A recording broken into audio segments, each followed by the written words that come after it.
Olá, sétimo ano! Vamos para a correção dos exercícios do capítulo 3, o Renascimento Cultural, matriz número 6 e página 65, 1 a 3. Questão número 1. Leia o trecho em que se faz referência à construção do mundo moderno. Os modernos são os primeiros a demonstrar que o conhecimento verdadeiro só pode nascer do trabalho interior realizado pela razão, graças a seu próprio esforço, sem aceitar dogmas religiosos, preconceitos sociais, censuras políticas e os dados imediatos fornecidos pelos sentidos. A leitura do trecho nos permite identificar características do Renascimento. Assinale a afirmativa que contenham essas características. Então, a afirmativa que contém essas características é a letra A, que é a nova postura com relação ao conhecimento, ao qual transforma o modo de entendimento do mundo e do próprio homem, a valorização da razão, né? O homem ampliando os seus conhecimentos aí com relação ao mundo e ao universo.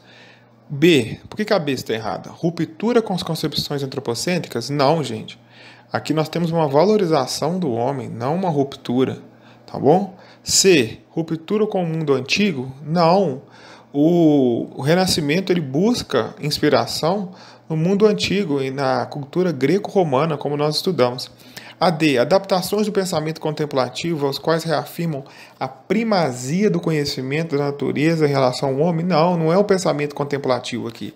É mais na questão da investigação. Não, o homem não passa a ser apenas um observador, não. Ele passa a ser um investigador, descobrir a causa do funcionamento de todas as coisas, ok?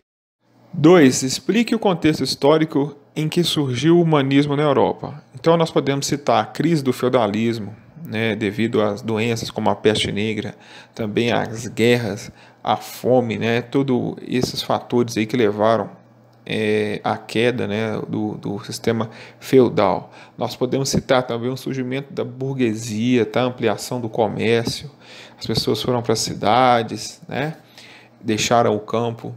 A expansão marítima e o desenvolvimento do comércio, o surgimento de pequenas indústrias, etc. E aí os europeus precisavam fazer comércio com as Índias devido ao aumento do comércio, né? Uma coisa ligada à outra. Então você tem uma burguesia que precisa vender e para buscar os produtos precisavam se deslocar de navios, né? E até as Índias, no caso aqui, e por isso ainda tivemos uma expansão marítima. E por fim a formação dos estados absolutistas, tá bom? Então, um Estado centralizado, o poder na figura de um só homem, né, de um monarca no caso, facilitou também o surgimento do humanismo.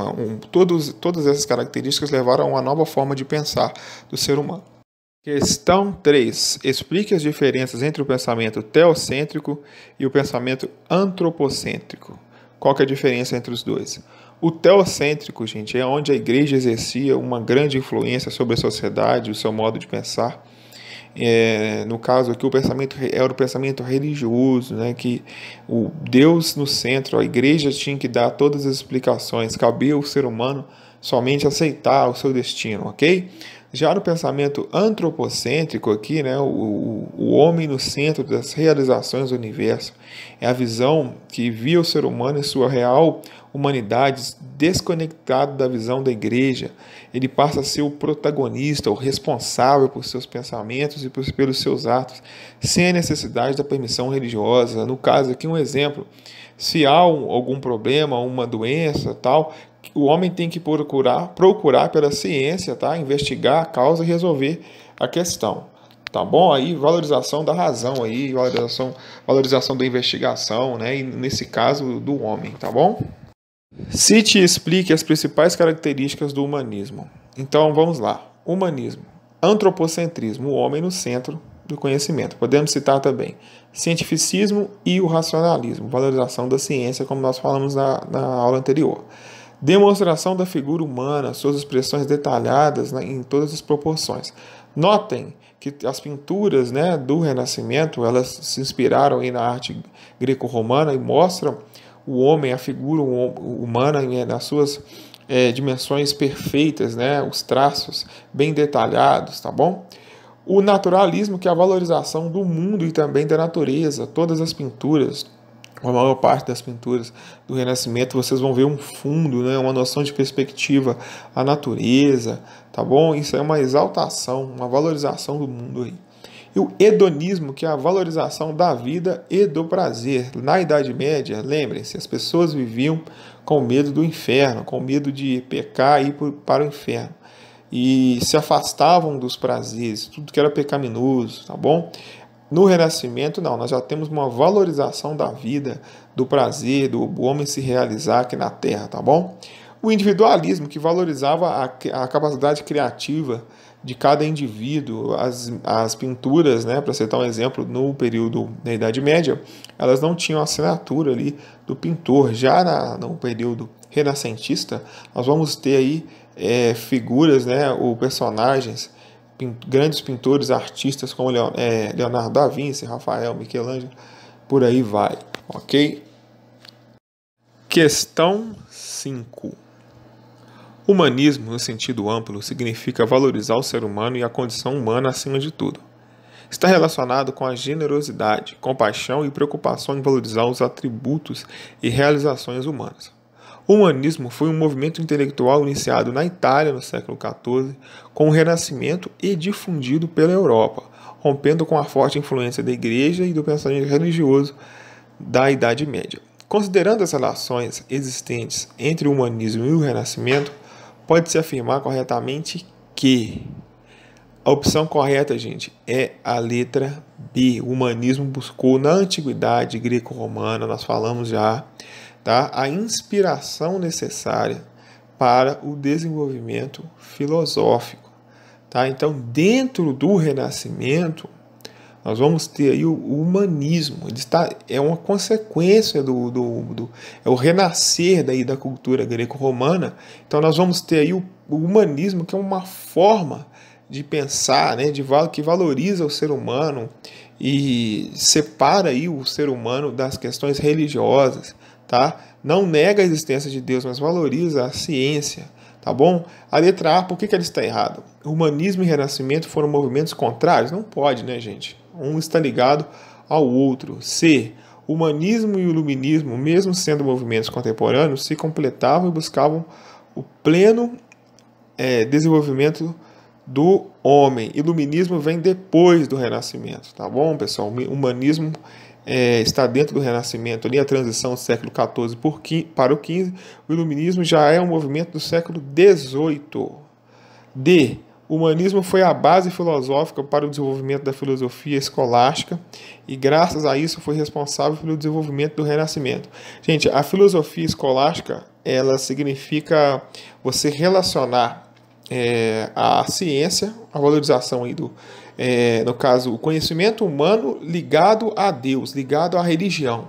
É como se fosse uma mistura, tá, entre a questão religiosa e a ciência. Seria, resumindo, a escolástica é a mistura de elementos religiosos, tá, e também da ciência.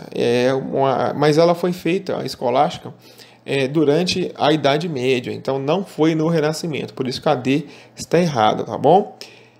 O humanismo constituía-se um movimento de exaltação aos valores da antiguidade oriental e por isso teve grande extensão na Península Itálica. Oriental, gente, constituía-se um movimento de exaltação aos valores da cultura greco-romana, tá bom? Então, a resposta correta da 5 é a letra B. O humanismo buscou na antiguidade greco-romana a inspiração necessária para o seu desenvolvimento filosófico.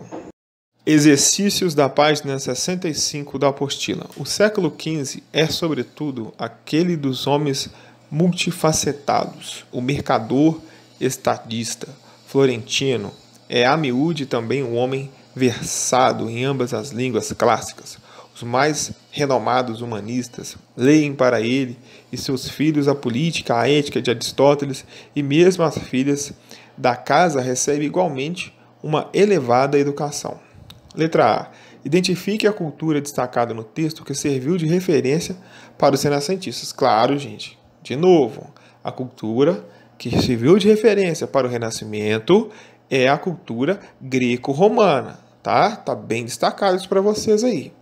B. Explique a importância dessa influência cultural para o Renascimento. Então, vamos lá. A cultura greco-romana influenciou o Renascimento no sentido de valorizar a razão, o pensamento crítico e o saber laico. Laico aqui é dissociado, separado da religião, tá bom? Além disso, essa cultura contribuiu para que as ideias da antiguidade clássica influenciassem de forma marcante o ambiente cultural renascentista, especialmente no tocante à arte, ao pensamento político e também ao direito. Questão 2. Observe a imagem a seguir. A imagem retrata a cópia da Bíblia de Gutenberg. Relaciona esse documento a uma importante invenção do século XV.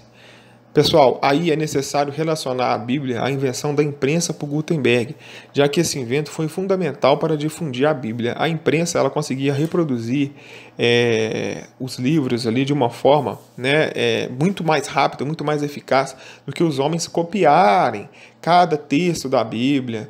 Os monges no mosteiro, imagina quanto tempo eles gastariam aí para copiar uma Bíblia inteira. Já a invenção da imprensa, ela fazia isso de uma forma muito mais rápida e isso ajudava também a divulgar, a propagar as ideias, ok? B. Indica a importância dessa invenção para o movimento renascentista.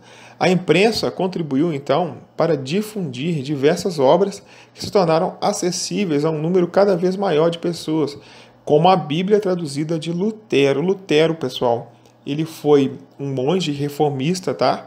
Ele era da Igreja Católica, só que ele viu algumas coisas, algumas práticas que, segundo ele, não estavam de acordo com a Bíblia, e ele resolveu traduzir a Bíblia para o povo ter mais conhecimento, mas isso é uma matéria que nós vamos estudar mais adiante. O que fica aqui, importante na questão 2, é ressaltar aqui que a imprensa, a invenção da imprensa por Gutenberg, que acelerou aí a propagação de ideias, ok?